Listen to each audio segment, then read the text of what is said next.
সারা বাংলাদেশে বাংলাদেশ বেকার মুক্তি পরিষদের পক্ষ থেকে আজকের এই মা শান্তিপূর্ণ মানববন্ধন কর্মসূচিতে আমরা এক দফা এক দাবি নিয়ে এই ঢাকার প্রেস ক্লাব সচিবালয়ের সম্মুখে আমরা দাঁড়িয়েছি।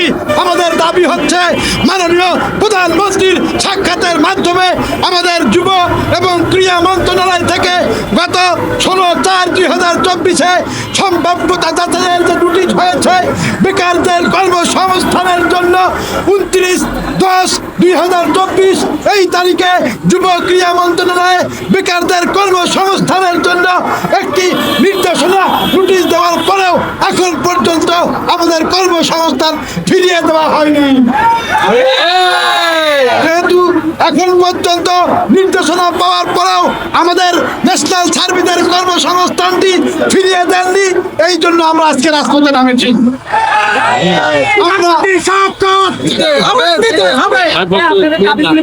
আমাদের এক দফা এক দাবি মাননীয় প্রধানমন্ত্রীর সাক্ষাতের মাধ্যমে আমাদের এই যে বেকার মুক্তির যে সংগ্রাম, এই বেকার মুক্ত বাংলাদেশ গঠনের যে স্বপ্ন, এই স্বপ্নকে আমরা বাস্তবায়ন করতে চাই।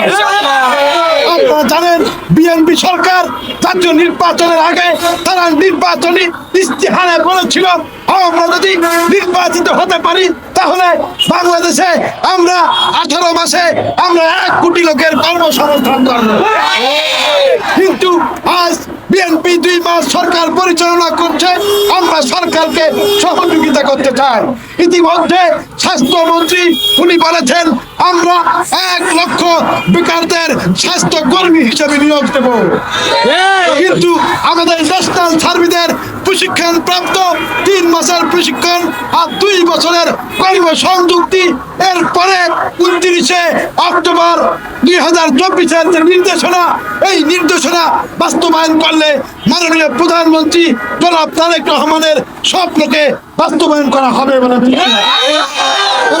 মাননীয় প্রধানমন্ত্রী উনি চাচ্ছে বাংলাদেশ থেকে বেকার মুক্ত করার জন্য, ঠিক কিনা?